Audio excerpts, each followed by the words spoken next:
Good morning all of you. कैसे हैं आप लोग? आई होप बहुत अच्छे होंगे और क्लासेस को एंजॉय कर रहे होंगे। हम लोग दिल्ली के सुल्तान के बारे में पढ़ रहे थे, चैप्टर नंबर 3 आपका 7th क्लास की एनसीईआरटी में। आप लोगों ने कल बहुत सारी चीज़ें देखी।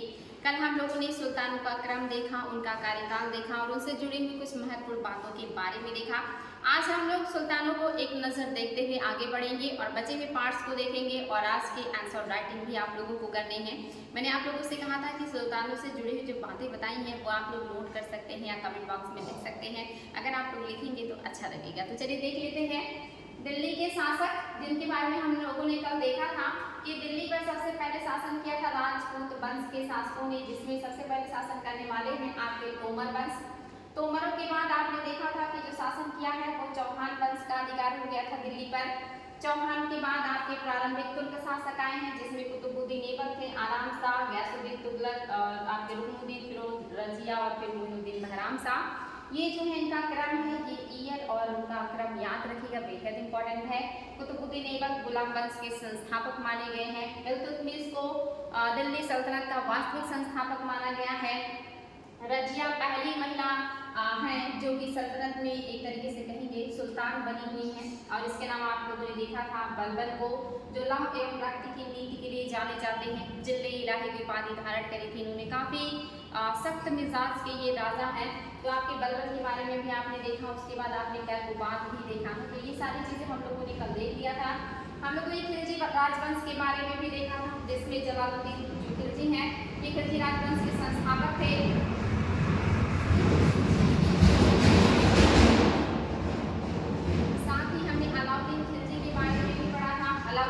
के बारे में मैंने आप लोगों को कुछ बातें बताई भी थी कि इन्होंने सिकंदर सानी की उपाधि धारण की थी, यानी कि विश्व विजेता बनना चाहते थे। ये सल्तनत के ऐसे शासक थे जो नया धर्म भी चलाना चाहते थे। इसलिए क्वेश्चन आता है कि नया धर्म कौन चलाना चाहता था, तो अलाउद्दीन खिलजी ही चलाना चाहते थे।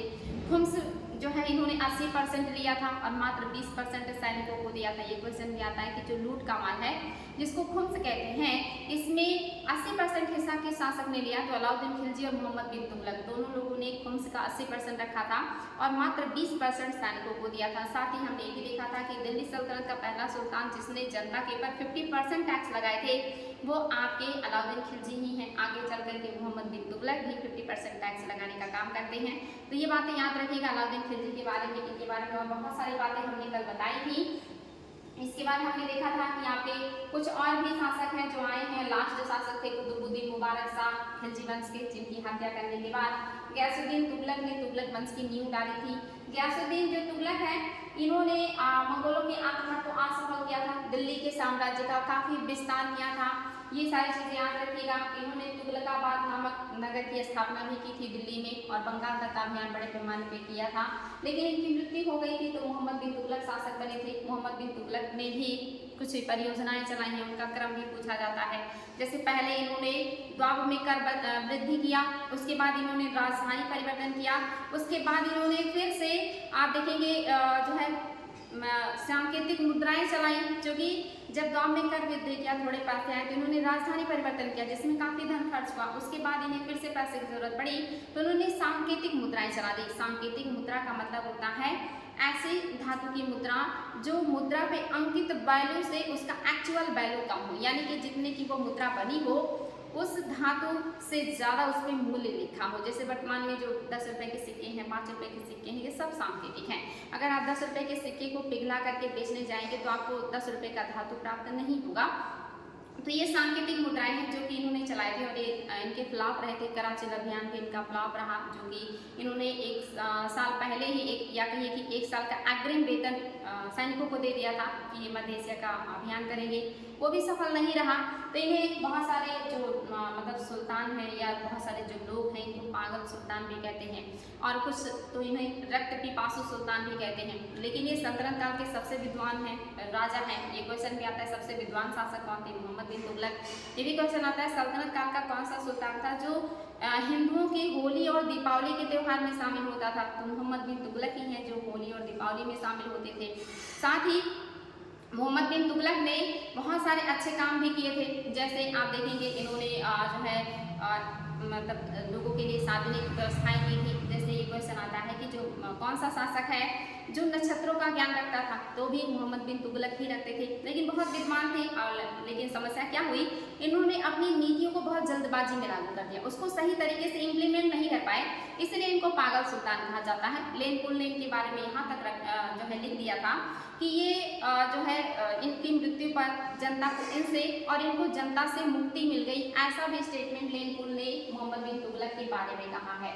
इसके बाद जो आपके आते हैं फिरोज शाह तुगलक आते हैं। फिरोज शाह तुगलक का टाइम पीरियड भी काफ़ी महत्वपूर्ण है, क्योंकि इन्होंने बहुत सारे विभाग बनाए थे, जैसे दीवाने बंदगाह जो कि दास विभाग था। इनके टाइम पीरियड में सबसे ज़्यादा दास थे, 1,80,000 दास इनके टाइम पीरियड में है, जिसको कंट्रोल करने के लिए दीवाने बंदगाह नामक विभाग भी बनाया गया था। इसके अलावा आप देखेंगे इनके टाइम पीरियड में और बहुत सारे विभाग, जैसे दीवानी इमारतिया, इमारतों का संरक्षण करने के लिए, खैरात जो है दीवानी खैरात यानी कि लोगों को मदद करने के लिए, अस्पताल का निर्माण इन्होंने करवाया, और बहुत सारे ऐसे विभाग बनाए जो कि अलग अलग क्षेत्रों में काम करते थे।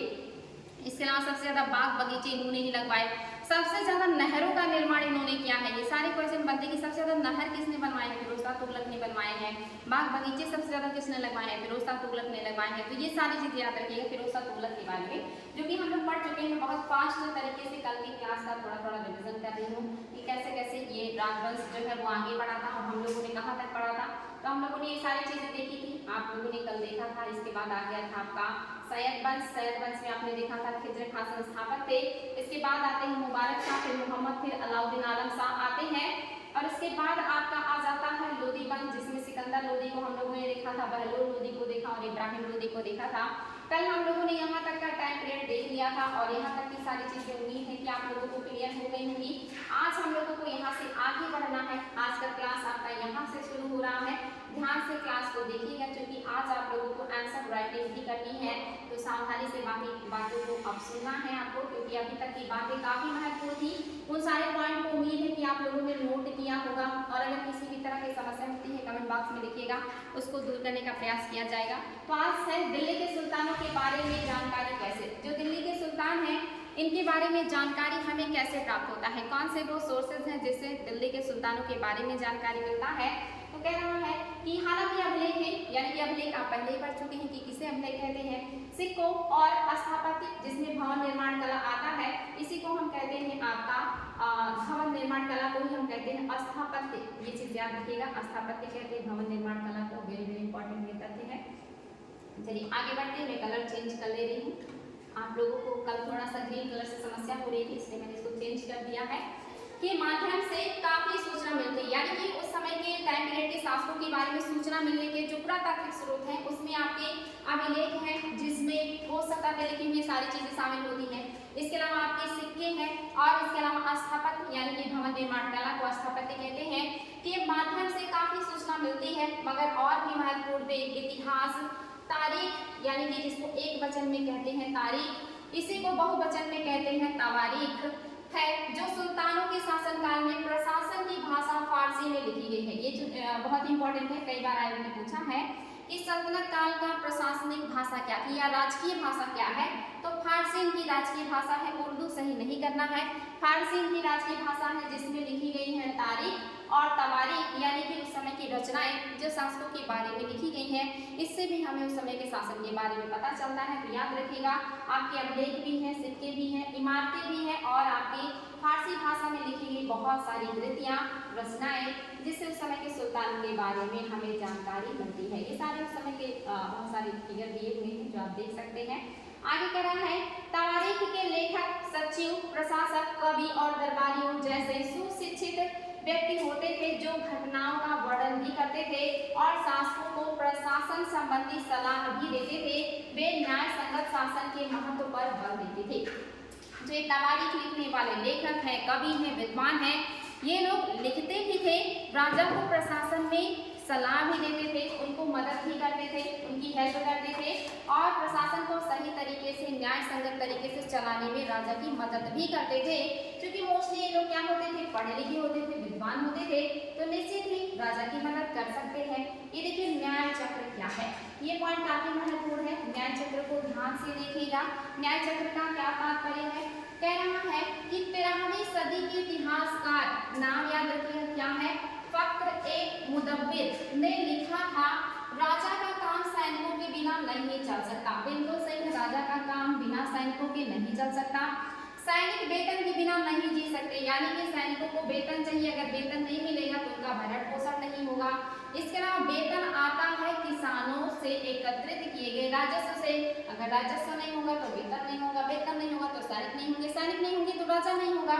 तो देखिए सब एक दूसरे पर निर्भर है। किसानों से राजस्व आता है, मगर किसान भी राजस्व तभी चुका सकेंगे जब वे खुशहाल होंगे, प्रसन्न होंगे। ऐसा तभी हो सकता है जब राजा न्याय और ईमानदारी पूर्वक प्रशासन को बढ़ावा दे। जब राजा न्याय और ईमानदारी पूर्वक प्रशासन करेगा, जनता की किसानों के ऊपर ध्यान देगा, उत्पादन होगा, उत्पादन ज्यादा होगा तो ही उसे टैक्स के रूप में धन मिलेगा, और धन मिलेगा तो वो सेना को वेतन दे पाएगा। यही है न्याय चक्र, यानी कि आपको शुरुआत तो मूल से करना है, धरातल से करना है, किसान से करना है। अगर आप किसान को समृद्ध बनाएंगे, उत्पादन ज्यादा होगा तो बाकी की कड़ी अपने आप समृद्ध होती चली जाएगी, बाकी की समस्याएं अपने आप दूर हो जाएंगी। इसी को कहते हैं न्याय चक्र। अगर यहाँ से काम आपने अच्छा किया तो ये लास्ट पड़ाव तक काम आपका अच्छा चलेगा, यानी कि सभी के साथ न्याय होगा। लेकिन अगर आपने यहाँ भी ध्यान नहीं दिया, किसानों के ऊपर ध्यान नहीं दिया, तो आगे सारी चीजें अपने आप बिगड़ती चली जाती है। इसी को कहा जाता है न्याय चक्र। ये चीज याद रखिएगा, काफी महत्वपूर्ण है। चलिए देख लेते हैं और क्या पॉइंट्स हैं जो आपको जाननी है। देखिए ध्यान से देखिएगा, ये सारी बातें जो कि आपके कॉन्सेप्ट को क्लियर करने वाली है। कह रहा है ये कुछ और बातें ध्यान में रखें।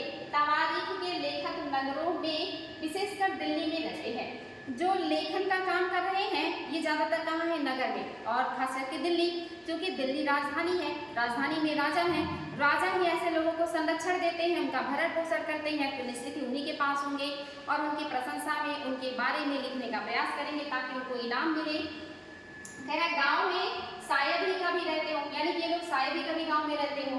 वे अक्सर अपने इतिहास सुल्तानों के लिए उनसे ढेर सारे इनाम इकराम पाने की आशा में लिखा करते थे। अब ये राजा के पास उनसे ज़्यादा इनाम मिलेगा, ज़्यादा सम्मान मिलेगा, इसलिए बढ़ा चढ़ा करके बेहतर तरीके से राजा की प्रशंसा में लिखने का प्रयास किया करते थे।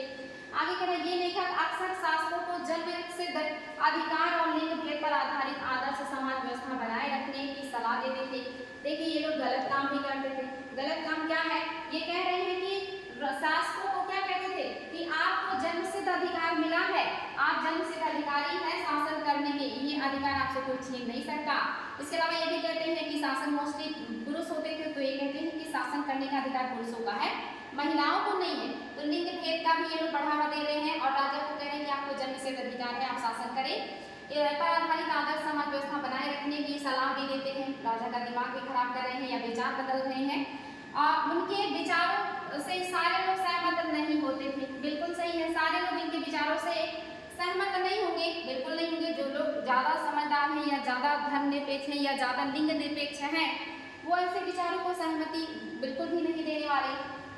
सन 1226 में सुल्तान इल्तुतमिश इतिहास के सबसे अच्छे राजा, लिंग भेद के मैटर में सबसे पहले व्यक्ति जिन्होंने हिम्मत दिखाई कि अपनी बेटी को रानी घोषित करने का काम किया, जो अभी तक के सुल्तानों ने नहीं दिखाई थी। ये बहुत बड़ा मतलब कदम था जो इल्तुतमिश ने उठाया। बेटी रजिया को सिंहासन पर बैठी उसी युग के इतिहासकार मिन्हाजुस्सिराज, उसी समय के इतिहासकार हैं मिन्हाजुस्सिराज, जब इल्तुतमिश ने रजिया को शासन संभालने का दायित्व दिया, उसी समय मिन्हाजुस्सिराज का क्या रवैया है। मिन्हाजुस्सिराज जो है ये बहुत ही ज़्यादा लिंग भेद विचारधारा के हैं, महिलाओं के खिलाफ है। ने स्वीकार किया है कि वह अपने सभी भाइयों में अधिक योग्य और सक्षम थी। ये खुद स्वीकार कर रहे हैं कि जो रजिया हैं ये अपने सभी भाइयों में सबसे अधिक योग्य भी है और सक्षम भी है, लेकिन फिर भी वह एक रानी को शासक के रूप में मान्यता नहीं दे पा रहा था। ये देखिए वो मान भी रहे हैं कि वो योग्य है, वो सक्षम है, उनको राजा बनने की मतलब कोई कमी नहीं है, लेकिन फिर भी उन्हें लग रहा है कि उनको राजा नहीं बनना चाहिए। दरबारी जन भी उसके स्वतंत्र रूप से शासन करने की कोशिश के मतलब जो है से प्रसन्न नहीं थे, क्योंकि वो स्वतंत्र रूप से दरबार लगाती थी। दरबार में पुरुषों की तरह कोट पहन के आती थी, कैप लगा के आती थी और सबसे सीधा संवाद करती थी, जो कि लोगों को पसंद नहीं था। पर्दा भी नहीं करती थी। इससे आम लोगों को भी समस्या थी। आम लोगों मतलब ज़्यादातर जो तुर्की सरदार हैं, इनको ये चीज़ें पसंद नहीं आ रही हैं। सन 1240 में उसे सिंहासन से हटा दिया गया। आपने कल पढ़ा था कि 1236 में इल्तुतमिश की मृत्यु हुई थी। 1236 में इल्तुतमिश की मृत्यु होने के बाद रजिया सुल्तान बनी और मात्र 4 वर्ष के शासन के बाद 1240 तक इनको राजगद्दी से हटा दिया गया और इनकी हत्या भी कर दी गई थी। कैथल नामक स्थान पर इनकी हत्या भी हो गई थी। मात्र 4 साल के शासन में ही इनको समाप्त कर दिया गया या इनको हटा दिया गया। रजिया के बारे में मिनहाज ए सिराज के विचार, ये देखिए मिनहाज ए सिराज जी क्या कह रहे हैं रजिया के बारे में। इनका कहना है, मिनहाज ए सिराज का सोचना था कि ईश्वर ने जो आदर्श समाज व्यवस्था बनाई है उसके अनुसार स्त्रियों को पुरुषों के अधीन होना चाहिए और रानी का शासन इस व्यवस्था के विरुद्ध जाता है। ये कह रहे हैं कि ईश्वर ने जो आदर्श समाज बनाया उसने बनाया है कि महिलाओं को पुरुषों के अधीन होना चाहिए, जैसा पुरुष चाहे वैसे उन्हें रहना चाहिए। रजिया राजा बन रही हैं, यानी कि पुरुषों को उनके अधीन वर्ग करना पड़ रहा है, तो ये समाज के खिलाफ जा रहा है, ईश्वर की बनाई हुई परंपरा के खिलाफ जा रहा है। ये कौन कह रहे हैं? मिनहाज ए सिराज। इसलिए वह पूछता है, इसलिए ये पूछते हैं कि खुदा की रचना के खाते में उसका ब्यौरा चूंकि मर्दों की सूची में नहीं आता, इसलिए इतनी शानदार खूबियों से भी उसे आखिर क्या हासिल हुआ। ये कह रहे हैं ईश्वर से कि ईश्वर आपने जो समाज बनाया है उस समाज में आपने स्त्रियों को पुरुषों के जो है अधीन कर दिया है, लेकिन रजिया आपके बनाए हुए समाज के उसूलों के खिलाफ है। जबकि रजिया के अंदर आपने इतनी सारी क्वालिटीज दे दी हैं जो कि एक राजा के अंदर होनी चाहिए। खुदा की रचना के खाते में उसका व्यवहार चूंकि मर्दों की सूची में नहीं आता, इसलिए इतनी शानदार खूबियों से भी उसे आखिर क्या हासिल हुआ। यानी कि इतनी अच्छी खूबियां हैं उसके पास, लेकिन वो चूंकि आदमी नहीं है, इसलिए वो इन खूबियों का कोई फायदा नहीं, उनको समाज एक्सेप्ट नहीं करता और आपके बनाए समाज में भी महिलाओं को इस तरह से हम नहीं रख सकते। तो ये बात मिनहाज ए सिराज कह रहे हैं। रजिया ने अपने अभिलेखों और सिक्कों पर अंकित करवाया कि वह इल्तुतमिश की बेटी थी। आधुनिक आंध्र प्रदेश के वारंगल क्षेत्र में किसी समय काकतीय वंश का राज्य था। ये देखिए बहुत ही शानदार है, काकतीय वंश। ये आयोग के द्वारा बहुत ही ज्यादा पूछा जाता है। काकतीय वंश कहाँ है? ये आंध्र प्रदेश के वारंगल क्षेत्र में है काकतीय वंश।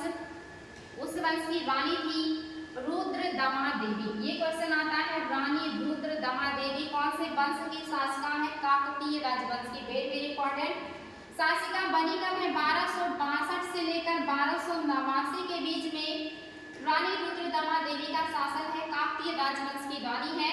लेकिन देखिए उस समय के समाज की सोच और थिंकिंग कि वो एक महिला थी, लेकिन उन्हें ये चीज छुपानी पड़ी सोसाइटी से कि वो एक महिला है और उन्हें पुरुष बनकर शासन करना पड़ा। हालांकि सच्चाई ज्यादा दिनों तक नहीं छिपी और एक टाइम पीरियड के बाद ये सच्चाई लोगों के सामने आया, लेकिन उन्होंने तब तक भ्रम पैदा करके रखा कि वो एक पुरुष है जब तक संभव था, क्योंकि उन्हें अपने साम्राज्य की सुरक्षा करनी थी।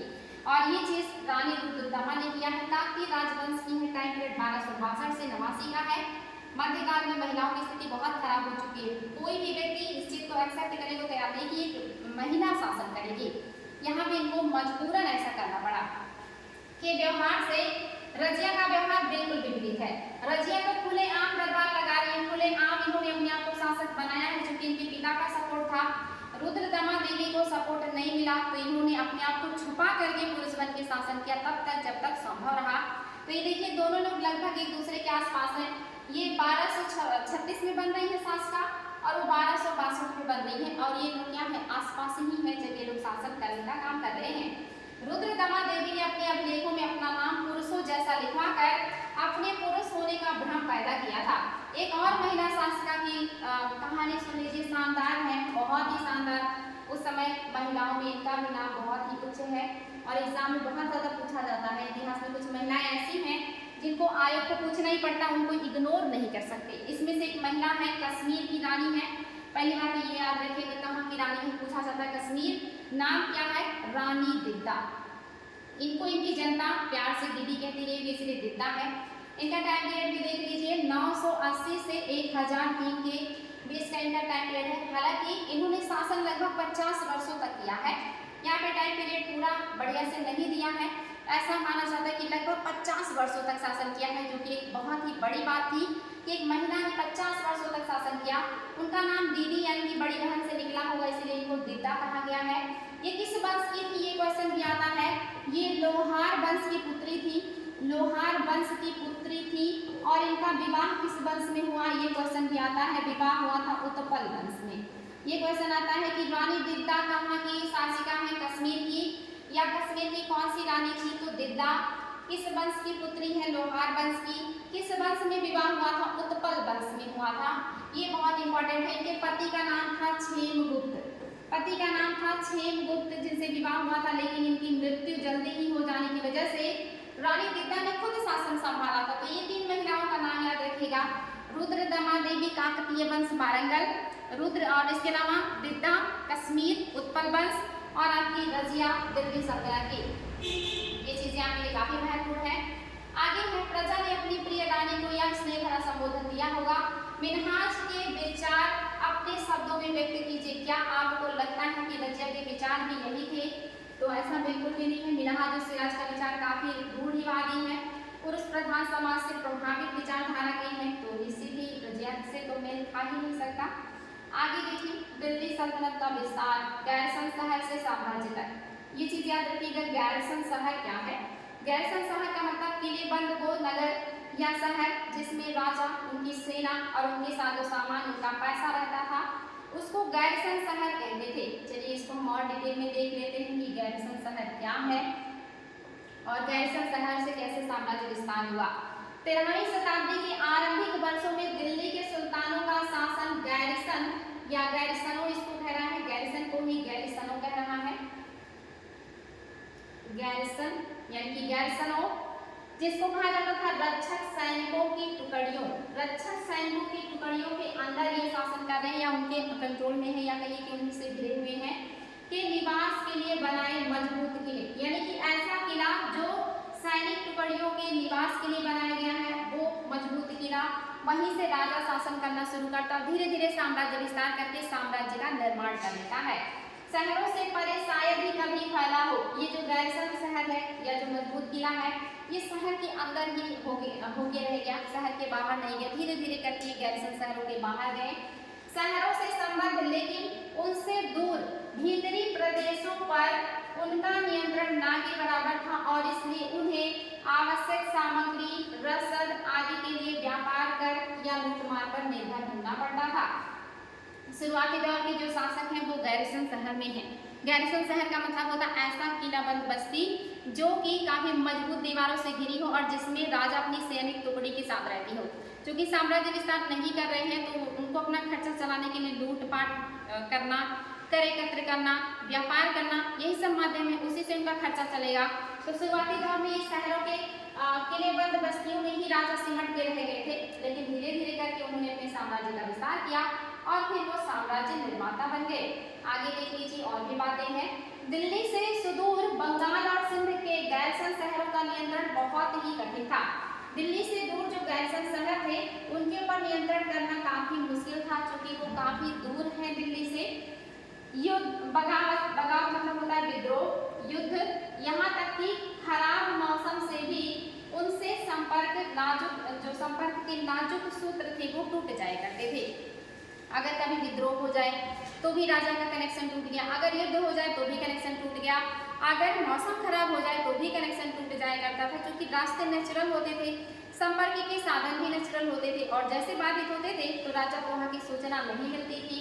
आगे बढ़ा, शासन को अफगानिस्तान से आने वाले हमलावरों, जो कि अफगानिस्तान से हमलावर जाता जिसमें मंगोल है उनको कहा जाता है, और उन सूबेदारों से बराबर चुनौती मिलती रहती थी जो जरा सी कमजोरी का आभास मिलते ही विद्रोह का झंडा खड़ा कर देते थे। देखिए शासकों को सबसे ज्यादा समस्या किससे है, जो मध्य एशिया अफगानिस्तान की तरफ से आने वाली खुखार लूटपाट करने वाले लोग हैं, जनजातियां हैं, जिसमें सबसे ज्यादा महत्वपूर्ण है मंगोल, जो जहां भी जाते हैं वहां लोगों की हत्याएं कर देते हैं, लूटपाट कर देते हैं, गांव और बस्तियों को जला देते हैं, फसलों को नष्ट कर देते हैं। ऐसे लोगों से भी राजा को काफी खतरा है, इसके अलावा जो उनके जमींदार हैं, जो उनके अंडर में काम करने वाले बड़े बड़े पदाधिकारी हैं, ये भी जैसे ही शासक को देखते हैं कि वो कमजोर पड़ रहे हैं, वैसे ही लोग विद्रोह करके अपने आप को स्वतंत्र करने का काम कर लेते हैं।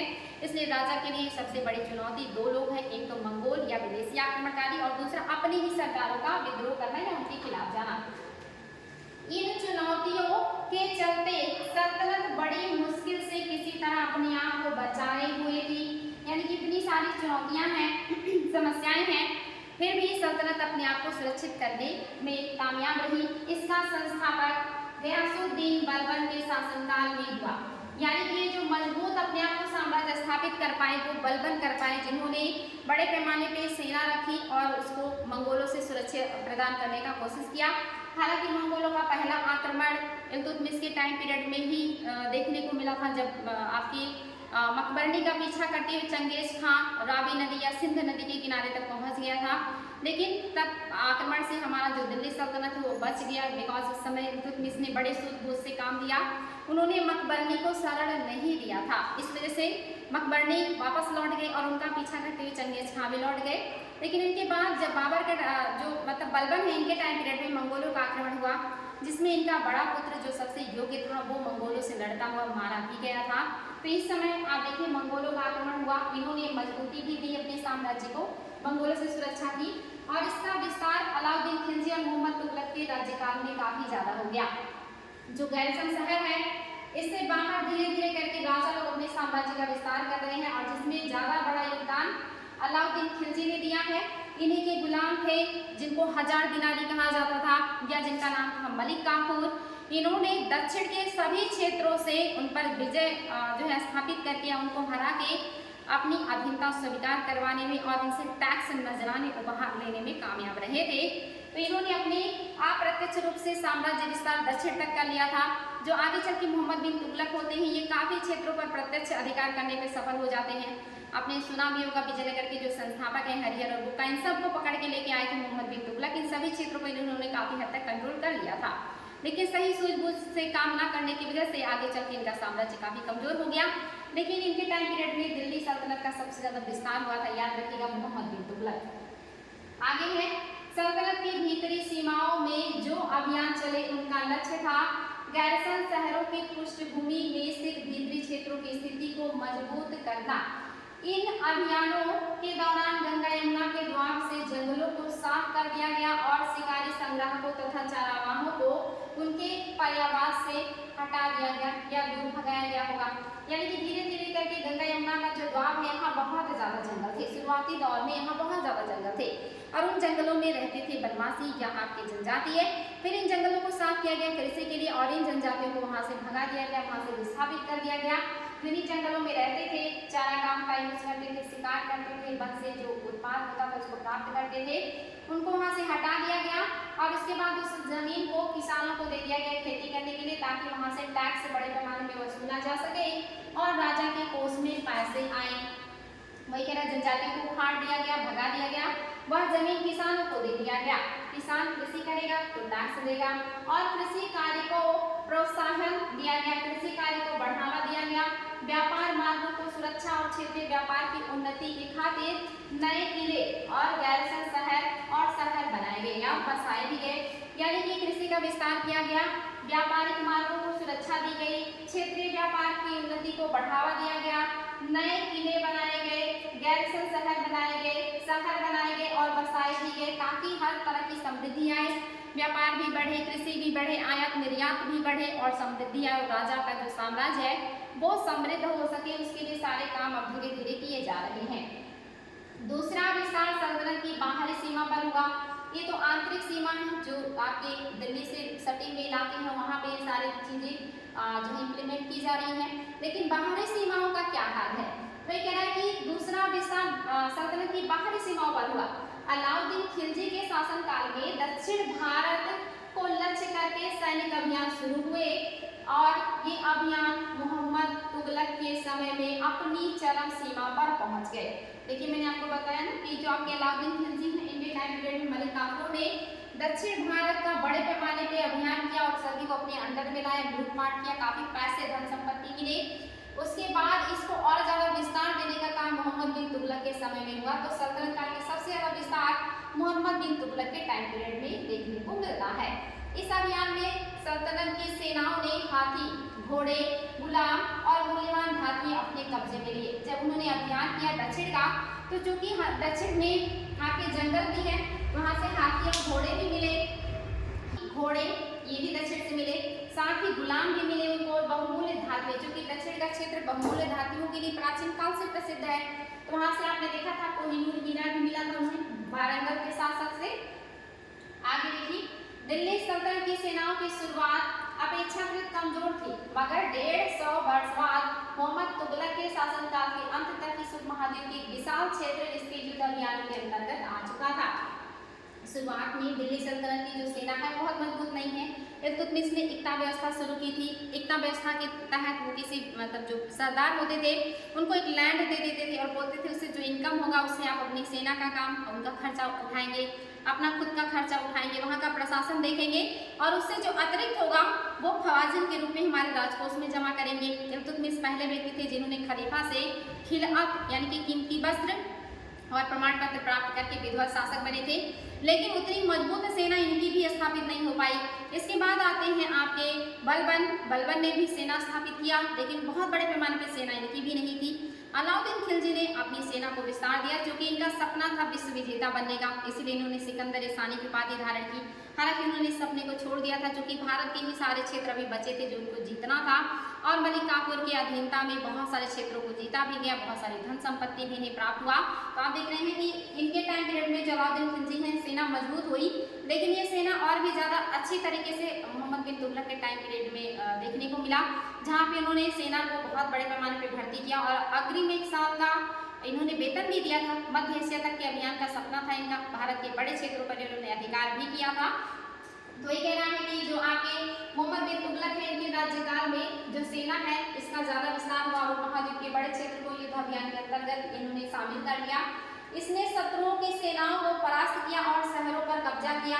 इसके सूबेदार और प्रशासक मुकदमों में फैसले सुनाते थे और साथ ही किसानों से कर वसूल करते थे, लेकिन इतने विशाल क्षेत्र पर इनका नियंत्रण किस सीमा तक और कितना प्रभावी था ये आप सभी को पता है कि धीरे धीरे करके इनका प्रभाव खत्म हो गया।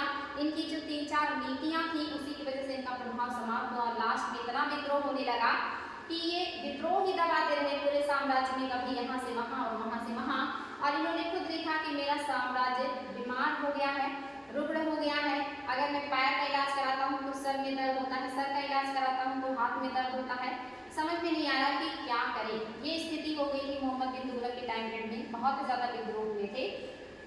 यहाँ पे देखिए दिया है 12वीं सदी के आखिरी दशक में बनी कुब्बत अल इस्लाम मस्जिद तथा उसकी मीनारें, यह जामा मस्जिद दिल्ली के सुल्तानों द्वारा बनाई गई सबसे पहले शहर में स्थित है।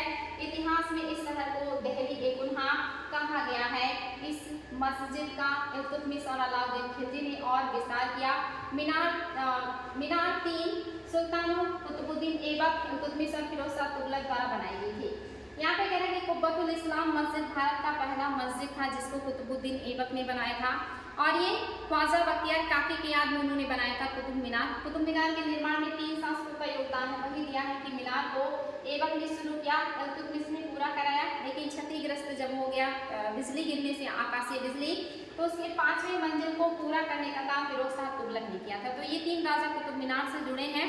कुतुबुद्दीन ऐबक, इल्तुतमिश ने इसको 4 मंजिले का करवा के पूरा किया, लेकिन जब बिजली गिरी और वो टूट गया तो फिर से फिरोज शाह तुगलक ने रिपेयर करके इसको 5 मंजिला करा दिया था। तो ये कुतुब मीनार भी याद रखिएगा और आपका कुब्बतुल इस्लाम मस्जिद भी याद रखिएगा जो भारत का पहला मस्जिद है, ये भी आपके लिए काफ़ी महत्वपूर्ण है।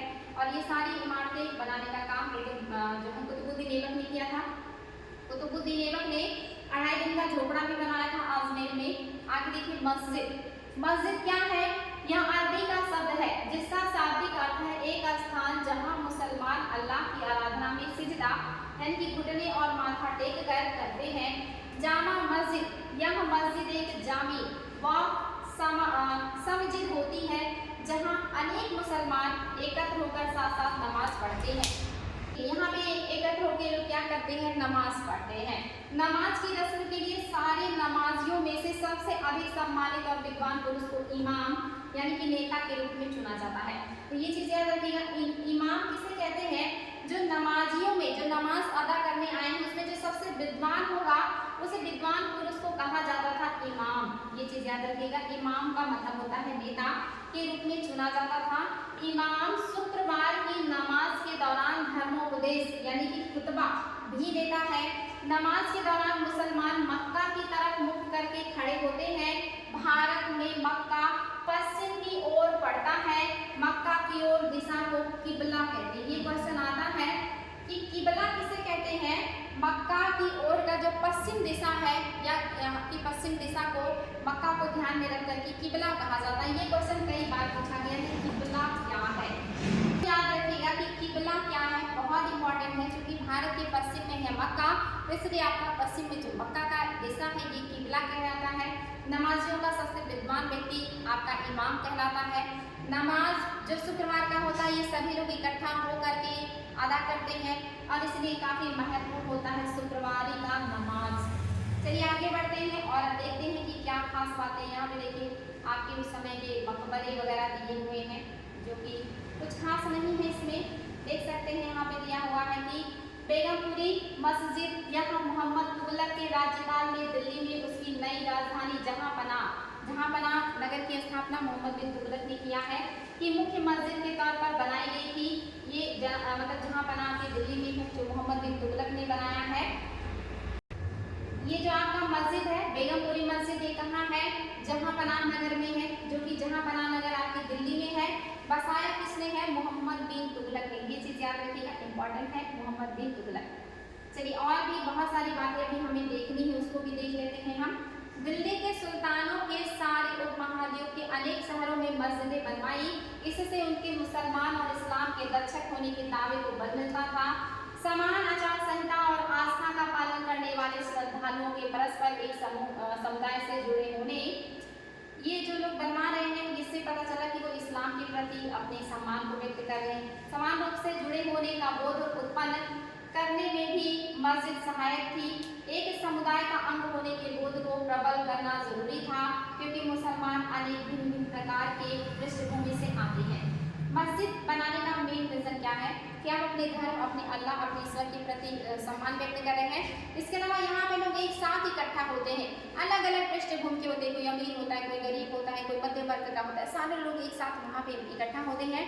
उनके बीच भाईचारा बढ़ता है, अपनापन बढ़ता है, मेल मिलाप बढ़ता है।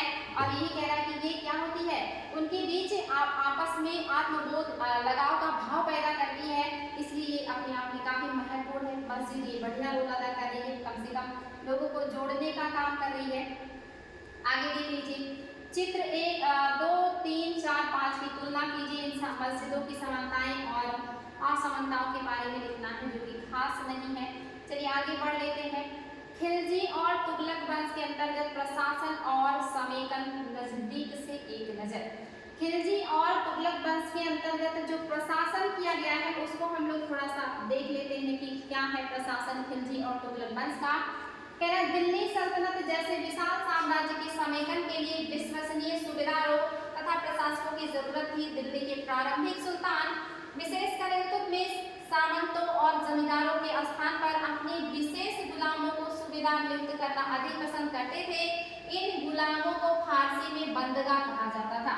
गुलामों को फारसी में बंदगा कहा जाता था और दीवान बंदगाह की स्थापना फिरोज शाह तुगलक ने की, आगे चल के इन्हीं गुलामों के देख रेख के लिए कहा जाता है तथा इन्हें सैनिक सेवा के लिए खरीदा जाता था। उन्हें राज्य के कुछ बहुत ही महत्वपूर्ण राजनीतिक पद पर काम करने के लिए बड़ी सावधानी से प्रशिक्षित किया जाता था। यानी कि गुलामों को खरीदने की परंपरा आपकी प्राचीन काल से ही है, खरीदने बेचने की, लेकिन मध्यकाल में ये परंपरा बहुत ज्यादा देखने को मिलती है। हर शासक या हर अमीर व्यक्ति को ये बड़ा शौक होता था कि उसके पास अच्छे गुलाम हो, जो स्वामी भक्त हो, जो देखने में भी अच्छे हो, जिनके अंदर बहुत सारे गुण हो, और ऐसे गुलामों को खरीद करके सेना में भर्ती किया जाता था। योग्य होने पे प्रशासन के अलग अलग पद भी दिए जाते थे। वे चूंकि पूरी तरह अपने मालिक पर निर्भर होते थे, इसलिए सुल्तान भी विश्वास करके उन पर निर्भर हो सकते थे। क्योंकि उनका अपना कोई खानदान, कोई परिवार, कोई पता नहीं होता था वो कहाँ से दिखते हुए आते हैं, इसलिए वो मोस्टली राजा के प्रति ईमानदार ही होते थे या राजा के प्रति वो अपना विश्वास व्यक्त करते थे। इसलिए राजा भी उन पर भरोसा कर सकता था कि ये मेरे पे ही निर्भर है तो मेरे साथ अच्छा व्यवहार करेगा या मेरे साथ गद्दारी नहीं करेगा। बड़ों बेटों से बढ़कर गुलाम, जो आपकी सल्तनत काल है यहाँ पे बेटों से बढ़कर गुलामों को कहीं कहीं देखने को मिलता, तवज्जो दी गई। जैसे आपके जो मोहम्मद गौरी हैं वो कहते हैं मेरी कोई संतान भले ही नहीं है, मेरे गुलाम ही मेरे संतानों से बढ़ करके हैं। आगे कह रहे सुल्तानों को सलाह दी जाती थी जिस गुलाम को हमने पाला पोसा और आगे बढ़ाया है उसकी हम देखभाल करनी चाहिए, हमें देखभाल करनी चाहिए, क्योंकि तकदीर अच्छी हो तभी पूरी जिंदगी में कभी कभी ही योग्य और अनुभवी गुलाम मिलता है। बुद्धिमानों का कहना है कि योग्य और अनुभवी गुलाम बेटे से भी बढ़कर होता है। यहाँ पे ऐसी बातें की जा रही हैं क्योंकि वो अपने मालिक के प्रति मोस्टली निष्पक्ष और वफादार होते हैं अगर उनके साथ अच्छा व्यवहार किया जाए, और विद्वान हो तो आपके काफ़ी काम आ सकते हैं। आगे देख लीजिए महत्वपूर्ण बातें। खिलजी तथा तुगलक शासक बंदगा का इस्तेमाल करते रहे और साथ ही अपने पर आश्रित निम्न वर्ग के लोगों को भी ऊंचे राजनीतिक पदों पर बैठाते रहे। यानी कि जो खिलजी है, तुगलक है, इन्होंने गुलामों को भी बहुत अलग अलग तरह के प्रशासन में काम करने का मौका दिया। इसके अलावा जो आश्रित निम्न वर्ग है ऐसे लोगों को भी प्रशासन में उच्च पद देने का काम किया था। आगे कह रहा है लेकिन इससे राजनीतिक अस्थिरता भी पैदा होने लगी। गुलाम और आश्रित अपने मालिक और संरक्षकों के प्रति तो वफादार होते थे मगर उनके उत्तराधिकारियों के प्रति नहीं। ये देखिए बढ़िया पॉइंट है। जो आश्रित है, जो गुलाम है, जिस मालिक ने उनको खरीदा है, पाल पोस के बड़ा किया या प्रशिक्षण दिया है, उनके प्रति तो ये वफादार होते थे, लेकिन उनके बच्चों के प्रति जब वो राजा बनते थे तो उनके प्रति ये वफादार नहीं होते थे। नए सुल्तानों के अपने नौकर होते थे, क्योंकि जो नए सुल्तान बनते थे वो अपने लिए नए गुलाम खरीदते थे, उनके पास नए नौकर होते थे। फलस्वरूप किसी नए शासक के सिंहासन पर बैठते ही प्रायः नए और पुराने सरदारों के बीच भी क्या होते थे, टकराव शुरू हो जाता था। जैसे ही नया शासक बनता था वो अपने लिए नए नए गुलाम खरीद के लाता था, नए नए नौकर बनाता था, तो नए और पुराने नौकरों में या गुलामों में टकराव होना लाजमी हो जाता था। वे कहना है कि प्रायः नए और पुराने सरदारों के बीच टकराव शुरू हो जाती थी। सुल्तानों द्वारा निचले तबके के लोगों को संरक्षण दिए जाने के कारण उच्च वर्ग के कई लोगों को गहरा धक्का भी लगता था और फारसी तवारीख के लेखकों ने निचले खानदान के लोगों को ऊंचे पदों पर बैठाने के लिए दिल्ली के सुल्तानों की आलोचना भी की। मोस्टली जो लेखक वगैरह होते थे वो बड़े परिवारों से होते थे, बड़े उच्च वर्ग से होते थे, और वो कभी नहीं चाहते थे कि निम्न वर्ग के लोगों को भी सम्मान मिले, उनको भी अच्छे ओहदे मिले, अच्छे पोस्ट मिले। तो अगर कोई भी शासक निम्न वर्ग के लोगों को सम्मान, ओहदा, पोस्ट या इस तरह की चीज़ें देता था तो उच्च वर्ग के जो लेखक हैं उसका बहुत ही ज़्यादा आलोचना भी किया करते थे। ये चीज़ें तो आज भी हैं, पहले के टाइम में ही, क्योंकि मानव का नेचर नहीं बदलता। अगर सोच अच्छी नहीं है तो कोई कुछ भी बन जाए, फिर वो अपनी सोच के आगे मजबूत रहता है। सुल्तान मोहम्मद तुगलक के अधिकारी जन, जो मोहम्मद तुगलक है इनके अधिकारी जन के बारे में बात कर लेते हैं। सुल्तान मोहम्मद तुगलक के अजीज कुमार नामक कलाल, शराब बनाने और बेचने वाला, इसी को कहा गया कुमार नामक कलाल, फिरोज हज्जाम नामक नाई, मलका तब्बाक नामक बावर्ची और लड्ढा तथा पीरा नामक मालियों को ऊंचे प्रशासनिक पदों पर बैठाया था। 14वीं शताब्दी के मध्य के इतिहासकार जियाउद्दीन बर्नी ने इन नियुक्तियों का उल्लेख सुल्तान के राजनीतिक विवेक के नाश और शासन करने की और क्षमता के उदाहरण के रूप में किया। ये देखिए बर्नी है, इतिहासकार बर्नी बड़े फेमस इतिहासकार हैं, लेकिन इनकी सोच भी अच्छी नहीं है। ये कह रहे हैं कि राजा ने ऐसे छोटे छोटे काम करने वाले लोगों को, ऐसे छोटे छोटे काम करने वाले लोगों को बड़े बड़े ओहदे दे दिए हैं।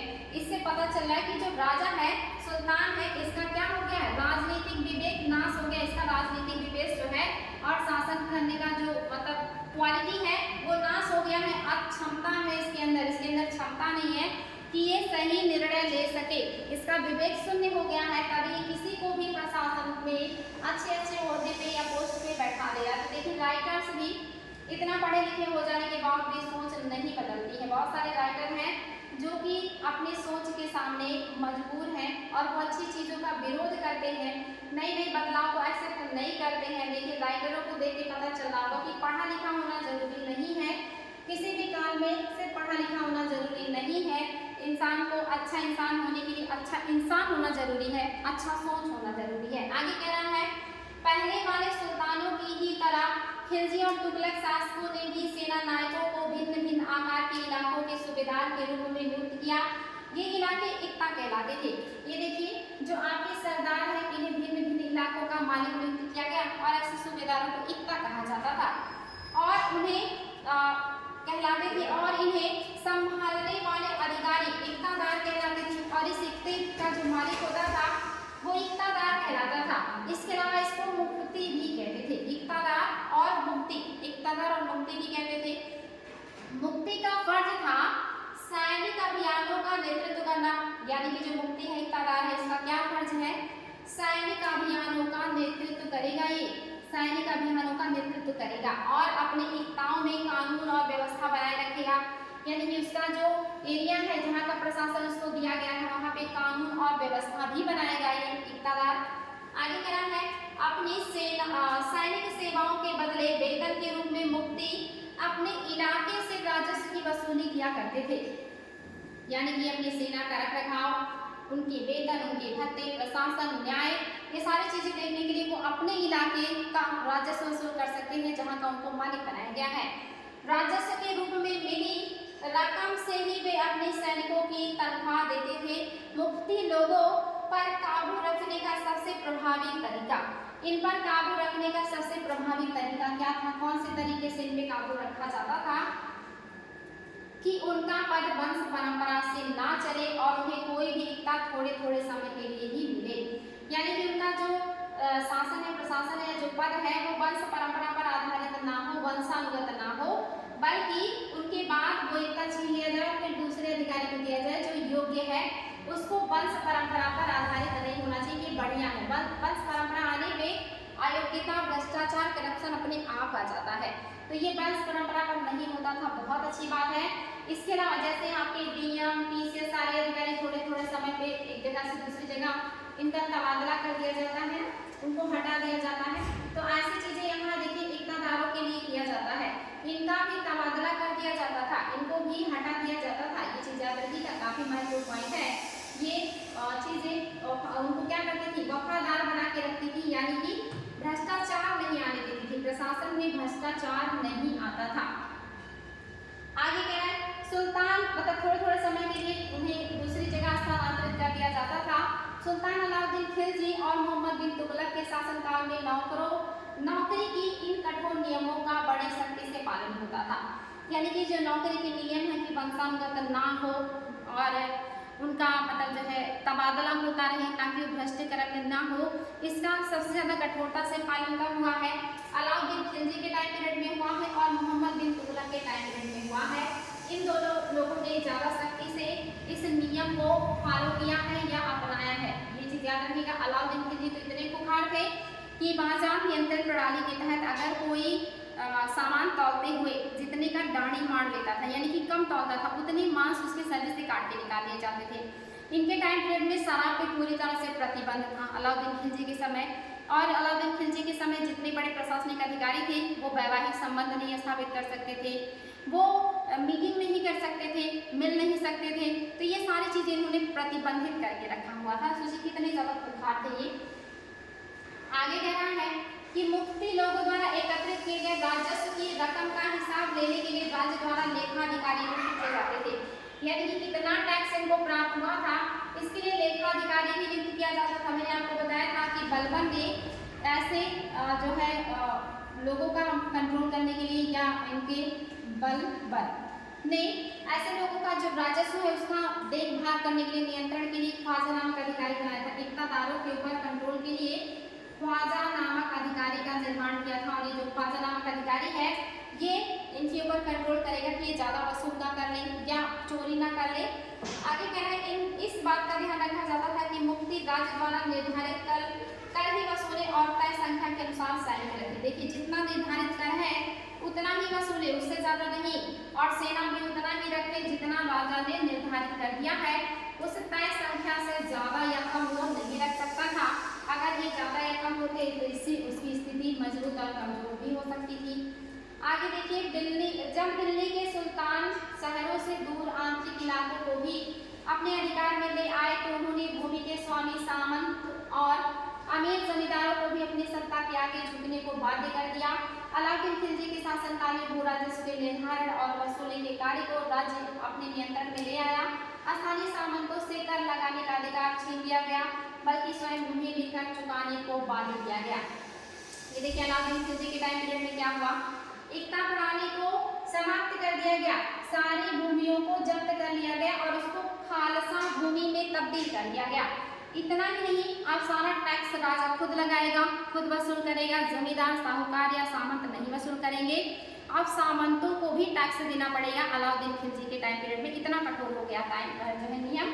लेकिन भू राजस्व का निर्धारण और वसूली राज्य करेगा, यानी कि राजा खुद करेगा, अपने नियंत्रण में ले लिया। स्थानीय सामंत अब कर नहीं लगा सकते थे, उनका अधिकार छीन लिया गया। इतना ही नहीं, उन्हें स्वयं कहा गया कि आप स्वयं भी अब राजा को कर देंगे। आगे कह रहा, सुल्तान के प्रशासकों ने जमीन की पैमाइश की। देखिए, ये पहले शासक है जिन्होंने जमीन की पैमाइश कराई है, अलाउद्दीन खिलजी, और इनका हिसाब बड़ी सावधानी से रखा जाता था। इसलिए इन्होंने बनाया था दीवान ए मुस्त खराज। ये क्वेश्चन आता है, दीवान ए मुस्त खराज की स्थापना किसने किया था? ये किया था अलाउद्दीन खिलजी ने। किससे जुड़ा है? भू राजस्व से जुड़ा हुआ है, दीवान ए मुस्त खराज। कुछ पुराने सामंत और जमींदार राजस्व के निर्धारण और वसूली अधिकार के रूप में सुल्तान की या सल्तनत की नौकरी करने लगे। उस समय 3 तरह के कर थे। कृषि पर, जिसे खराज कहा जाता था, उस समय 3 तरह के कर थे। कृषि पे जो कर लगता था उसको खराज कहा जाता था। ये चीज याद रखिएगा। क्वेश्चन आना है कि सल्तनत काल में खराज क्या था? तो सल्तनत काल में जो खराज है ये क्या है? कृषि पे लगने वाला कर है खराज। इंपॉर्टेंट पॉइंट है, इसको ध्यान देना है आप लोगों को। कृषि पे लगने वाले कर को खराज कहते हैं। Very very important. खराज कृषि से लिया जाने वाला टैक्स है, भू राजस्व कर है, और जो किसानों की उपज का लगभग 50% होता था। अलाउद्दीन खिलजी पहले ऐसे शासक है जिन्होंने टैक्स 50% लिया था। ये चीज याद रखिएगा, 50% टैक्स लिया है इन्होंने। मवेशियों पर भी कर लगते थे। जो मवेशी होते थे, दूध, दही, घी जो भी उत्पाद होते थे उस पर भी कर लगते थे इनके टाइम में, और घरों पर लगते थे। ये 2 कर इन्होंने नए लगाए थे। एक तो चराई कर। चराई कर का मतलब था कि चारागाहों पर जिनके पास दुधारू पशु हैं वो भी कर देंगे। और दूसरा था घरी कर, यानी कि घरों पर जो कर है इसको घरी कर कहा गया। तो 3 तरह के कर थे। इसके अलावा आपको पता है कि शरीयत के हिसाब से 4 प्रकार के कर होते हैं। एक तो आपका खराज है जो कि भू राजस्व है। पहला है आपका खराज जो कि क्या है? भू राजस्व है। भू राजस्व यानी कि भूमि से प्राप्त कर। दूसरा है आपका जकात। जकात जो है ये आपका 1/10 होता था, यानी कि 10 में से 1 हिस्सा देना होता था, बहुत छोटा रकम होता था। जकात जो है ये मुस्लिम से लिया जाता था, जो मुस्लिम होते थे, मुस्लिम लोगों से जकात लिया जाता था। खराज जो है ये जो कृषक होते थे उनसे लिया जाता था, और इसका अमाउंट घटता बढ़ता रहता था। कोई 35%, कोई 50% खासा लेते थे। इसके अलावा आपका कर था जजिया। आप सभी को पता होगा जजिया। जजिया ये आपका धार्मिक कर था। धार्मिक कर, और धार्मिक कर किससे लिया जाता था? ये गैर मुसलमानों से। जो मुसलमान नहीं हैं वो सभी लोग ये कर दिया करते थे, गैर मुसलमानों से। गैर मुसलमानों से, जो मुसलमान नहीं है वो सभी लोग जजिया देंगे। और आपके फिरोज शाह तुगलक ऐसे एकमात्र सुल्तान है जिन्होंने पंडितों से भी जजिया कर वसूला है। इसके पहले किसी भी शासक ने, इसके बाद किसी भी शासक ने पंडितों से जजिया नहीं वसूला है। तो ये फिरोज शाह तुगलक है जिन्होंने जजिया वसूला है। और एक और भी है इस समय का शरीर के हिसाब से, वो है खुम्स। जो खुम्स है ये लूट का माल होता था। लूट का माल यानी कि युद्ध के समय जो लूटपाट होती थी उससे जो माल मिलते थे, जो संपत्ति मिलती थी, उसको कहा जाता था खुम्स। और ये जो है मोस्टली 80% सैनिकों को दे दिया जाता था और 20% राजा रखते थे। लेकिन दिल्ली सल्तनत के 2 ऐसे सुल्तान हैं जिसमें एक है आपके अलाउद्दीन खिलजी, अलाउद्दीन है, और दूसरे हैं मोहम्मद बिन तुगलक। अलाउद्दीन और इनको मैं कर दे रही MBT, मोहम्मद बिन तुगलक। ये दोनों लोग ऐसे हैं जिन्होंने 80% खुद लिया और सैनिकों को मात्र 20% दिया। इससे आयोग पूछता है कि 80% कौन से सुल्तान हैं जिन्होंने खुम्स लिया था? अलाउद्दीन खिलजी और MBT यानी कि मोहम्मद बिन तुगलक। तो ये चीजें याद रखिएगा। आगे क्या है कि यह याद रखना जरूरी है कि इस महाद्वीप का काफी बड़ा हिस्सा दिल्ली के सुल्तानों के अधीन से बाहर ही था। दिल्ली से बंगाल जैसे सुदूर प्रांतों का नियंत्रण कठिन था और दक्षिण भारत की विजय के तुरंत यानी कि दक्षिण भारत का जो इलाका है ये भी अपने आप में काफी दूर है और यहाँ पर भी अधिकार करने पे बंगाल का इलाका और आपका दक्षिण का इलाका, यहाँ पे जब भी अधिकार किया जाता है तो बहुत जल्दी वहाँ पे फिर से विद्रोह हो जाते हैं और वो लोग अपने आप को स्वतंत्र कर लेंगे क्योंकि वो दिल्ली से काफी दूरी पे हैं, इसलिए राजा के नियंत्रण से दूरी पे होते हैं और इनके ऊपर ज्यादा दिनों तक दिल्ली सल्तनत के सुल्तानों का नियंत्रण नहीं रह जाता था। आगे कह रहा है बाद ही वह दूर क्षेत्र फिर से स्वतंत्र हो गया था, यहाँ तक कि गंगा के मैदानी इलाके में भी घने जंगलों वाले ऐसे क्षेत्र थे जिनमें बैठने में सुल्तान की सेनाएं अक्षम थी। स्थानीय सरदारों ने इन क्षेत्रों में अपना शासन जमा लिया। अलाउद्दीन खिलजी और मोहम्मद बिन तुगलक इन इलाकों पर जोर जबरदस्ती अपने अधिकार जमा तो लेते थे पर वह अधिकार कुछ भी समय तक रह पाता था। यानी कि इलाके ऐसे हैं जहाँ पे मोस्टली राजाओं को सफलता ही नहीं मिलती थी, लेकिन अलाउद्दीन खिलजी और मोहम्मद बिन तुगलक किसी तरह इन क्षेत्रों पर अधिकार तो जमा लिए लेकिन ज़्यादा दिनों तक इनका अधिकार कायम नहीं रहा। ये लोगों ने फिर से अपने आप को स्वतंत्र कर लिया या विद्रोह का झंडा खड़ा कर दिया था। ये काफ़ी दूर था राजधानी से।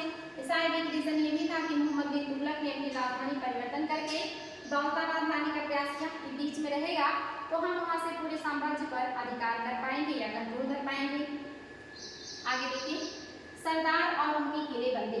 अफ्रीकी देश मोरक्को से 14वीं सदी में भारत आए यात्री इब्न बतूता ने बतलाया कि सरदार कभी कभी, ये देखिए इब्न बतूता आए हैं, कहाँ से आए हैं? मोरक्को से आए हैं। किसके टाइम पीरियड में आए हैं? मोहम्मद बिन तुगलक के समय में। मोहम्मद बिन तुगलक के समय में जो है आपके अफ्रीकी यात्री हैं जिनका नाम है इब्न बतूता, ये आए हैं अफ्रीका में। आप याद रखिए कौन से देश से आए हैं? मोरक्को से आए हैं और ये किसके समय में आए हैं? MBT के समय में आए हैं, मोहम्मद बिन तुगलक के समय में आए हैं। मोहम्मद बिन तुगलक ने इनको काजी भी बनाया था और इनको चीन दूध बना के भी भेजा था। ये कह रहे हैं सरदार जो है, जो राजा के अधीन काम करते हैं सरदार, चट्टानी उबड़ खाबड़ पहाड़ी इलाकों के में किले बनाकर रहते थे और कभी कभी बांस के झुरमुटों में, भारत में बांस यानी कि जो सरदार है कहाँ रहते हैं? चट्टानों में रहते हैं, उबड़ खाबड़ पहाड़ी इलाकों में रहते हैं और कभी कभी ये बांस के झुरमुटों में रहते हैं। भारत में बांस पोला नहीं होता। पोला नहीं होता का मतलब कि खोखला नहीं होता। बांस जो है खोखला नहीं होता बल्कि ठोस होता है, मजबूत होता है, मुलायम नहीं होता। वही कह रहा है कि भारत का जो बांस है पोला नहीं होता यानी कि मुलायम नहीं होता, यह बहुत बड़ा होता है और बहुत बड़ा भी होता है, मजबूत होता है और बहुत बड़ा होता है। इसके अलग अलग हिस्से आपस में इस तरह गुथे होते हैं कि उन पर आग का भी असर नहीं होता और वे बिल्कुल मिलाकर मतलब वे कुल मिलाकर के बहुत ही मजबूत होते हैं। ये कह रहे हैं कि जो बांस है यहाँ के काफ़ी ठोस हैं, काफ़ी लंबे हैं और एक दूसरे में इस तरह से ये बचे रहते हैं, फंसे रहते हैं, उलझे रहते हैं कि इनको मतलब अगर आप आग लगाओ तो ये जल्दी जलते भी नहीं हैं। आगे कह रहा है सरदार इन जंगलों में रहते हैं यानी कि बांस के जंगलों में रहते हैं, इनके लिए किले की प्राचीर का काम देते हैं। ये जो आपके बांस हैं इनके लिए प्राचीर यानी कि दीवार का काम करते हैं। इन्हीं बांसों को चारों तरफ लगा के बीच में रहते हैं जो कि प्राचीर यानी कि दीवार का काम कर रहा है। इस दीवार के घेरे में ही उनके मवेशी और फसल रहते हैं, अंदर ही पानी भी उपलब्ध रहता है अर्थात वहाँ एकत्रित हुआ वर्षा का जल, इसलिए उन्हें प्रबल बलशाली सेनाओं के बिना हराया नहीं जा सकता। यानी कि इनका जो बाउंड्री बना हुआ है नेचर के द्वारा यानी कि बांस के द्वारा इतना मजबूत है कि आप इसे जला नहीं सकते। अगर बहुत बड़ी सेना और उन्नत किस्म के हथियार नहीं तो आप इसको काट भी नहीं सकते। और इसी बांस की चार दीवारी में इनके मवेशी, इनके कृषि, इनकी सारी चीज़ें सुरक्षित रहती हैं और इनको कोई आसानी से हरा नहीं सकता, आसानी से इन तक कोई पहुँच नहीं सकता। वही कह रहा है अगर बलशाली सेना नहीं है तो आप इनको हरा नहीं सकते। ये सेनाएं जंगल में घुसकर खास तौर से तैयार किए गए औजारों से बांस को काट डालती हैं। जब उनके पास सेना ज़्यादा होगी, खास तरह के औजार होंगे, तभी वो इसको बांस को काट करके उन सरदारों को पकड़ पाएंगी, गिरफ्तार कर पाएंगी। ऐसा किसने कहा है? मोरक्को के यात्री हैं जिनका नाम है इब्न बतूता। आगे देख लीजिए, चंगेज खान के नेतृत्व में मंगोलों ने 1219 में उत्तर पूर्वी ईरान में ट्रांसआक्सियाना, जिसको आधुनिक उज्बेकिस्तान कहते हैं, पर हमला किया और इसके शीघ्र बाद ही दिल्ली सल्तनत को उसका धावा झेलना पड़ा। ये चीज याद रखिएगा। कह रहा चंगेज खान, मैंने अभी बताया कि जो चंगेज खान है ये इल्तुतमिश के टाइम पीरियड में भारत में दिल्ली पे आक्रमण का इनका खतरा बना था। इल्तुतमिश याद रखिएगा। इन्हीं के समय में चंगेज खान सिंध नदी के किनारे तक पहुंच गया था। सिंध नदी के किनारे तक पहुंच गया था आपका चंगेज खान। किसका पीछा मतलब करते हुए आया था? तो जियाउद्दीन मकबरनी का पीछा करते हुए आया था। लेकिन चूंकि जो आपके इल्तुतमिश है, जियाउद्दीन को उन्होंने संरक्षण नहीं दिया, तो चंगेज खान सिंध नदी से वापस लौट गए। ये क्वेश्चन आया है कि पहली बार चंगेज खान कौन से नदी के पास देखे गए? सिंधु नदी के। पहली बार चंगेज खान का आक्रमण किसके समय में देखने को मिलता है? तो इल्तुतमिश के। हालांकि दिल्ली को इन्होंने बचा लिया था अपनी सूझबूझ से, लेकिन बाबर के टाइम में आक्रमण हुए और अलाउद्दीन खिलजी के टाइम पीरियड में सबसे ज्यादा आक्रमण मंगोलों के देखने को मिले। आगे कह अलाउद्दीन खिलजी और मोहम्मद बिन तुगलक के शासनकाल के आरंभ में दिल्ली पर मंगोलों के धावे बढ़ गए। इससे मजबूर होकर दोनों ही सुल्तानों को एक विशाल सेना रखनी पड़ी या जो है स्थानीय सेना खड़ी करनी पड़ी। इतनी विशाल सेना को संभालना प्रशासन के लिए भारी चुनौती थी। आइए देखें कि दोनों सुल्तानों ने इस चुनौती को कैसे स्वीकार किया या कैसे इसका सामना किया जो मंगोलों ने खड़ा किया था और जिससे निपटने के लिए बहुत बड़ी सेना की जरूरत थी। और इस सेना का रखरखाव आसान नहीं था, लेकिन दोनों लोगों ने इसको करने का कोशिश किया है। इनके बारे में हमें देखना है कि इन लोगों ने कैसे इस चीज़ को कंट्रोल किया होगा। देखिए यहाँ पे तुलना करना है दोनों लोगों ने किस तरह से मंगोल सेना का एक तरीके से सामना किया। एक तरफ अलाउद्दीन खिलजी है, दूसरी तरफ मोहम्मद बिन तुगलक है। पॉइंट काफी इंपॉर्टेंट है। हो सकता है अक्षर आप लोगों को थोड़ा छोटा दिख रहा हो, आप लोग जूम करके देख लीजिएगा, क्योंकि कंपेयर करना है अलाउद्दीन खिलजी मोहम्मद बिन तुगलक। दिल्ली पर 2 बार हमले हुए अलाउद्दीन खिलजी के टाइम पीरियड में 1299 1300 में और दूसरा 1302 और 1303 में हुआ। इसका सामना करने के लिए अलाउद्दीन खिलजी ने एक विशाल अस्थायी सेना खड़ी की थी, जिसको नगद वेतन भी इन्होंने दिया था। मोहम्मद बिन तुगलक के समय में क्या हुआ? मोहम्मद बिन तुगलक के शासन के प्रारंभिक वर्षों में सल्तनत पर हमले हुए, मंगोल सेना परास्त हो गई। मोहम्मद बिन तुगलक अपनी सेना की शक्ति और अपने संसाधनों पर इतना विश्वास था कि उसने ट्रांसआक्सियाना पर आक्रमण की योजना बना ली। एक अस्थायी सेना तैयार करना उसका आक्रामक कदम था। ये सुरक्षात्मक रवैया अपना रहे कि अपने किले बनवा लीजिए, अपने साम्राज्य को सुरक्षा प्रदान कीजिए ताकि मंगोल दिल्ली में ना घुस पाए। ये देखिए आक्रामक रवैया अपना रहे हैं कि हम मंगोलों को हराएंगे ही नहीं, उनको उनके घर तक लेके जाएंगे, उनके मतलब जो ट्रांसआक्सियाना से जहाँ से आए हैं वहाँ पर भी आक्रमण करके वहाँ भी समाप्त करेंगे। तो देखिए दोनों की नीतियों में अंतर है। ये सुरक्षात्मक रवैया अपना रहे हैं, ये आक्रामक रवैया अपना रहे हैं। दूसरा देखिए पॉइंट, अलाउद्दीन खिलजी ने अपने सैनिकों के लिए सीरी नामक नया गैरिसन शहर भी बनाया था। क्वेश्चन आता है कि सीरी का किला है, सीरी नगर किसने बसाया है? अलाउद्दीन खिलजी ने बनाया है, दिल्ली में है।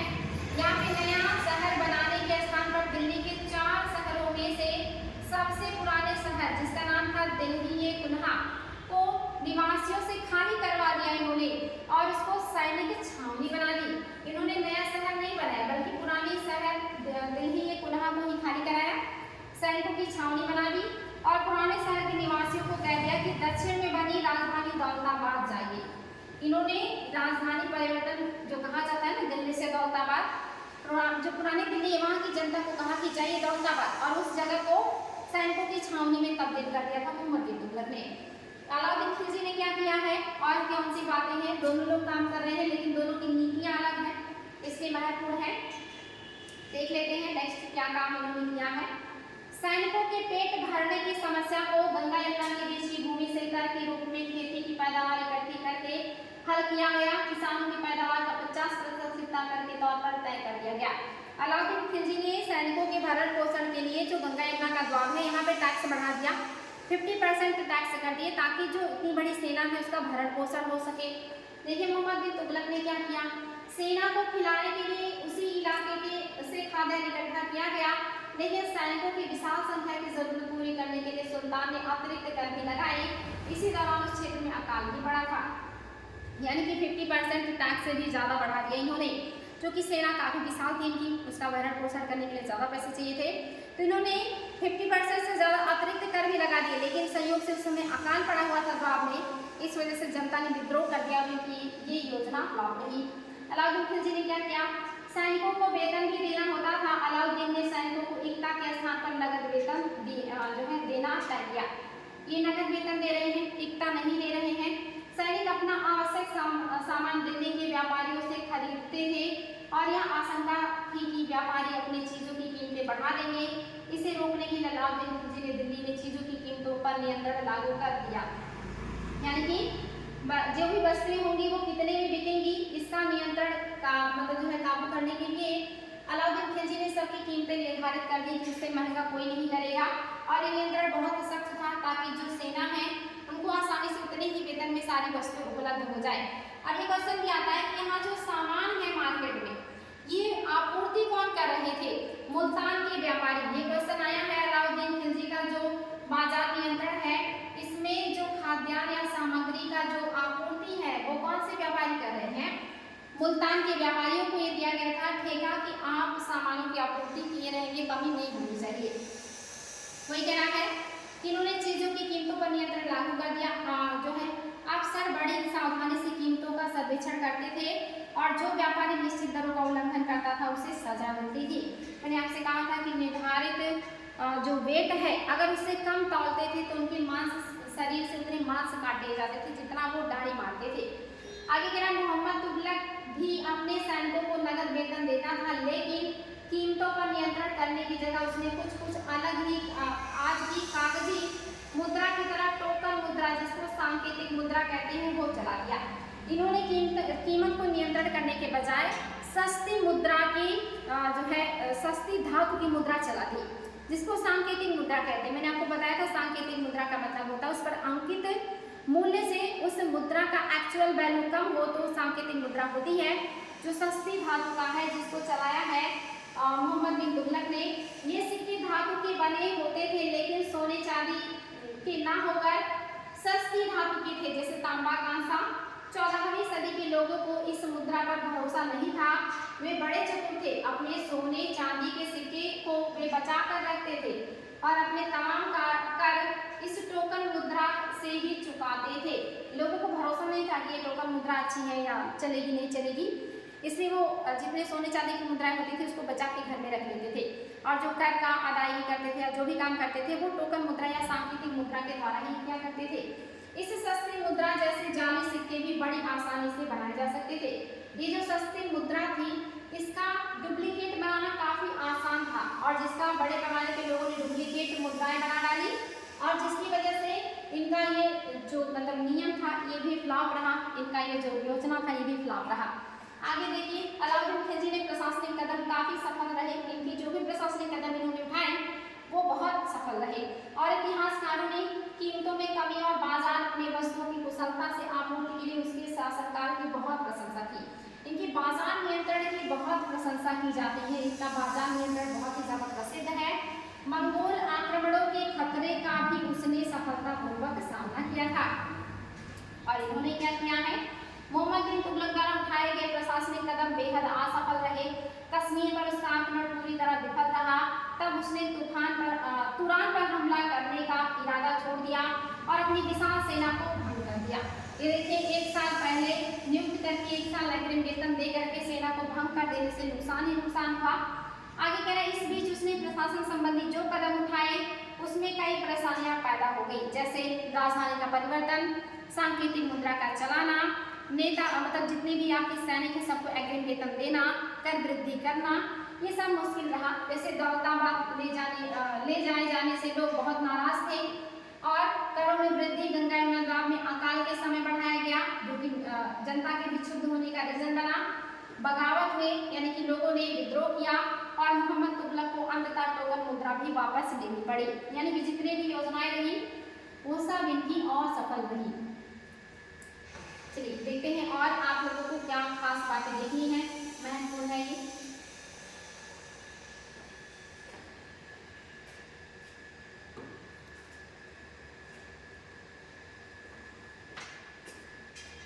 यहाँ तक की बातें उम्मीद है कि समझ में आई होंगी। काफी महत्वपूर्ण पॉइंट्स हैं जहाँ से आपके द्वारा क्वेश्चन पूछे जाते हैं और आप लोगों को भी क्लास समाप्त होने के प्रश्नों का उत्तर देना है। फटाफट ध्यान से क्लास को देखते रहिएगा और सभी पॉइंट पर नजर रखिएगा। आप लोग आपस में झगड़ा बिल्कुल मत कीजिएगा, अटेंशन क्लास में हो।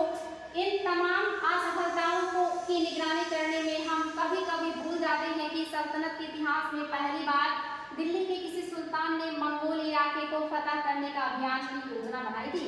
ये पहले ऐसे शासक हैं जिन्होंने कहा कि हम मंगोलों के ही इलाके पे आक्रमण करेंगे।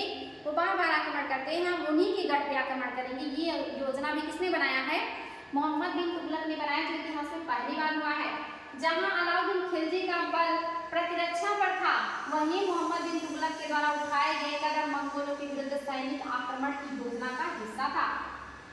15वीं तथा 16वीं शताब्दी के सल्तनत, 15वीं और 16वीं शताब्दी का सल्तनत कैसा है? तालिका को फिर से देखें, आप पाएंगे कि तुगलक वंश के बाद 1526 तक दिल्ली तथा आगरे पर सैयद तथा लोधी वंश का राज्य रहा। तब तक जौनपुर, बंगाल, मालवा, गुजरात, राजस्थान तथा पूरे दक्षिण भारत में स्वतंत्र शासक उठ खड़े हुए थे। यानी कि 1526 तक का जो टाइम पीरियड है, इस समय तक मोस्टली जो इलाके आपके सामने हैं, मालवा है, बंगाल है, गुजरात है, राजस्थान और दक्षिण भारत के इलाके, इन सभी ने अपने आप को स्वतंत्र करके स्वतंत्र राज्य स्थापित कर लिया था। आगे की तरफ उनकी राजधानियां समृद्ध थी और राज्य फलपूर्ण रहे थे। इसी काल में अफगान तथा राजपूत जैसे नए शासक समूह भी उभरने लगे थे। इस काल में स्थापित राज्यों में से कुछ छोटे तो थे, पर शक्तिशाली थे और उनका शासन बहुत ही कुशल तथा सुव्यवस्थित तरीके से चल रहा था। शेरशाह सूरी, एक नाम आपने सुना होगा शेरशाह सूरी का, जिन्होंने शासन किया है दिल्ली पर 1540 से लेकर 1545 के बीच में बिहार में अपने चाचा के छोटे से इलाके के प्रबंधन के रूप में काम शुरू किया और आगे चलकर उसने इतनी उन्नति प्राप्त की कि मुगल सम्राट हुमायूं जो है, इनसे इनका युद्ध भी हुआ। ये 30 से 40 के बीच में भी हुमायूं को खूब टक्कर दिया शेरशाह सूरी ने, और 55-56 में भी इन्हीं की फैमिली ने जो है इनको टक्कर दिया है हुमायूं को। तक को चुनौती दी और परास्त किया। शेरशाह ने दिल्ली पर अधिकार करके स्वयं अपना राजवंश स्थापित किया। सूर वंश के केवल 15 वर्ष 1540 से 55 तक का इनका टाइम पीरियड है, दिल्ली पर इन्होंने शासन किया। लेकिन इसके प्रशासन में अलाउद्दीन खिलजी वाले कई तरीके अपनाकर उन्हें और भी चुस्त बना दिया। यानी कि अलाउद्दीन खिलजी ने जो बेहतरीन चीजें लागू की थी, जैसे भूमि का पैमाइश, न्याय व्यवस्था अच्छी होना, प्रशासन मजबूत होना, ये सारी चीजें अपना करके शेरशाह सूरी ने अपने प्रशासन को और भी ज्यादा बेहतर बना दिया था। आगे देख लेते हैं और क्या बातें हैं। शेरशाह सूरी के बचपन का नाम इनकी बचपन का नाम अभी याद नहीं आ रहा है, मैं आपको आगे बता दूंगी। हालांकि इनको शेर खां की उपाधि किसने दिया था? तो बिहार के एक सरदार थे या राजा थे जिनका नाम था लोहानी, उन्होंने इनको शेर खां की उपाधि दी थी क्योंकि उन्होंने एक शेर को मारा था एक ही बार में। आगे देखिए, 3 श्रेणियां, ईश्वरीय, शांति, नाइट और धर्मयोद्धा। आपको बताना है कि जो 3 श्रेणियां हैं, ईश्वरीय, शांति है, नाइट और धर्मयोद्धा। यानी कि आपका जो आज का क्लास है समाप्ति पे है, क्योंकि हम लोग पहुंच गए हैं आखिरी पड़ाव पे। तो आपकी जो शेरशाह सूरी है, इनके बारे में हम आगे भी पढ़ेंगे। आज हमने इसको बहुत शॉर्ट में निपटाया है। आगे की क्लास में हम शेरशाह सूरी के बारे में जब आएगा तो हम इसको अच्छे से पढ़ेंगे। कह रहा है कि क्या है ये 3 श्रेणियों का विचार सबसे पहले 11वीं शताब्दी के आरंभ में फ्रांस में सूत्रबद्ध किया गया। इसके अनुसार समाज को 3 वर्गों में विभाजित किया गया। 3 श्रेणियां मतलब समाज को 3 वर्गों में बांट देना। प्रार्थना करने वाला वर्ग, जैसे हमारे यहाँ पुरोहित होते थे, ब्राह्मण होते थे, ये पहला वर्ग हो गया जो प्रार्थना करने का काम कर रहा है। दूसरा जो श्रेणी है ये युद्ध करने वालों का है, जो भारत में क्षत्रिय कहलाते थे। तीसरा जो है हमारे यहाँ वैश्य कहलाता है और इनके यहाँ खेती करने वाला है। तीनों वर्गों में समाज का इस विभाजन को ईसाई धर्म का समर्थन भी प्राप्त था। यहाँ पे ब्राह्मण है, क्षत्रिय है, वैश्य है, शूद्र का उल्लेख यहाँ नहीं है। इसी को 3 वर्ग कहा गया और इसको कहा जा रहा है ईसाई धर्म में समर्थन प्राप्त है। इस विभाजन से ईसाई धर्म को समाज में अपने प्रबल प्रभाव को और भी दृढ़ करने में सहायता मिलती थी। इसी विभाजन से योद्धाओं का एक नया समूह भी उभरा। इन योद्धाओं को नाइट कहा गया। ये जो विभाजन है, इसी विभाजन से योद्धाओं का एक समूह डेवलप हुआ जिसे कहा गया नाइट। ईसाई धर्म एक समूह को संरक्षण देता था और अपनी ईश्वरीय शांति और अवधारणा के प्रसार में इनका उपयोग करता था। नाइटों से अपेक्षा की जाती थी कि वे धर्म और ईश्वर की सेवा में समर्पित योद्धा रहे। नाइटों से उम्मीद की जाती थी कि धर्म की रक्षा करें और ईश्वर की सेवा में समर्पित रहे। कोशिश यह रहती थी कि इन योद्धाओं को अपनी लड़ाई भिड़ाई से विमुख करके उन मुसलमानों के विरुद्ध युद्ध करने भेज दिया जाए जिन्होंने यरूशलेम शहर पर कब्जा कर रखा था। आगे कह रहा है ये जो नाइट है, इनको कहा जा रहा है कि यरूशलेम पर जो कब्जा कर लिया है इनके खिलाफ आप आक्रमण कीजिए, इनसे युद्ध कीजिए। आगे देखिएगा ध्यान से, इस प्रयत्न के परिणाम स्वरूप सैनिक अभियान की एक श्रृंखला चली जिसे क्रूसेड या धर्म युद्ध कहा गया। यानी कि इस परिणाम स्वरूप एक सैनिकों का एक युद्ध का सिलसिला चला जिसे क्रूसेड कहा गया और इस श्रृंखला को धर्म युद्ध भी कहा जाता है। ईश्वर तथा धर्म की सेवा में किए गए इन अभियानों ने नाइटों की हैसियत पूरी तरह बदल डाली। पहले नाइटों की गिनती कुलीनों में नहीं होती थी, मगर फ्रांस में 11वीं सदी के अंत तक और जर्मनी में उससे एक सदी बाद इन योद्धाओं की दिनहीन अतीत को भुला दिया गया था। 13वीं सदी तक ये कुलीन वर्ग के लोग भी नाइट कहलाना चाहने लगे थे। यानी कि जो नाइट है योद्धा वर्ग है और ये धीरे धीरे करके इतने पॉपुलर हो गए कि सभी लोग योद्धा कहलाना या नाइट कहलाना ही पसंद करने लगे। खास करके 11वीं शताब्दी में फ्रांस में भी और आगे धीरे धीरे करके जर्मनी वगैरह में भी। आप अलाउद्दीन खिलजी और मोहम्मद बिन तुगलक के शासनकाल में किसान हैं और आप सुल्तान द्वारा लगाए गए कर नहीं चुका सकते, आप क्या करेंगे? फिर से याद करें। देखिए आपके सामने है प्रश्न, आपको इन प्रश्नों को जो है लिखना है कमेंट बॉक्स में। दिल्ली में पहले किसान राजधानी स्थापित किसने यानी कि दिल्ली में पहल राजधानी किसने स्थापित किया, पता है आपको? दिल्ली के सुल्तानों के शासनकाल में प्रशासन की भाषा क्या थी, पता है आपको? किसके शासन के दौरान सल्तनत का सबसे अधिक विस्तार हुआ, ये भी आप जानते हैं। एबनबतूता किस देश से भारत आया था, आपको ये भी पता है।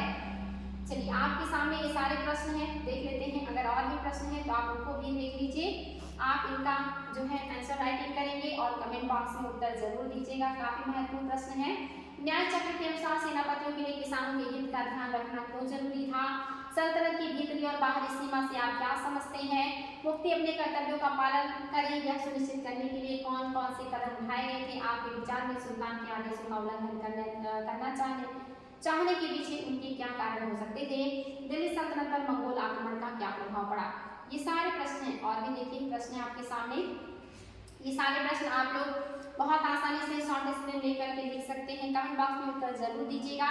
क्योंकि सारे पॉइंट पे मैंने आप लोगों को मतलब जो है गौर करवाया है, डिस्कशन किया है। उम्मीद है कि क्लास समझ में आई होगी, कोई समस्या नहीं हो रहा होगा। अगर समस्या हो रही होगी तो बेझिझक कमेंट कीजिएगा।